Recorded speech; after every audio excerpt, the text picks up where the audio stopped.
and this has to do with the trap of isolation, because very often, because of the nature of the work of ayahuasca, and also because very often people working with plants are working in some sort of clandestinity or semi-clandestinity.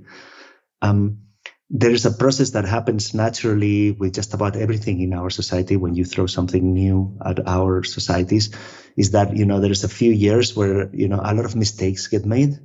And then people very quickly begin to figure out how this works, and then it evolves very quickly. So, I always use examples like if you look at, surfers 60 years ago and what they're doing now, or you look at, latte art and the drawings that people make in generally speaking, our societies receive new things, and there's a period where it's most dangerous.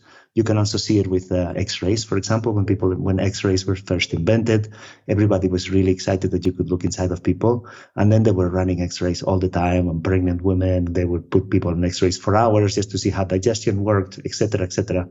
And it took some time to realize that X-rays are indeed a wonderful tool, but they have some dangers and some risks, and that they have to manage with certain safety. And this process happens sort of naturally and organically. But it hasn't happened with psychedelics. If you look at the way we use LSD now, you cannot say that it's significantly better than the way it was used in the 1960s. And when you say that, you mean it hasn't happened with psychedelics in sort of the modern Western global North world? Exactly. Yeah. Exactly. Because indeed, when you look at traditional use of psychedelics, you see the opposite. You see indeed very, very evolved, sophisticated systems where very much, the benefits are maximized and the harms are minimized. So the reason I think why it hasn't happened is because when things are in clandestinity, when things are even sometimes outright illegal, then it's very difficult for this very natural flow of information to sort of circulate.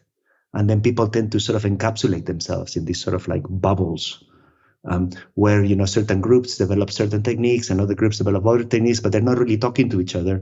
And so the level of it doesn't raise, but sort of stays kind of stagnant in a way.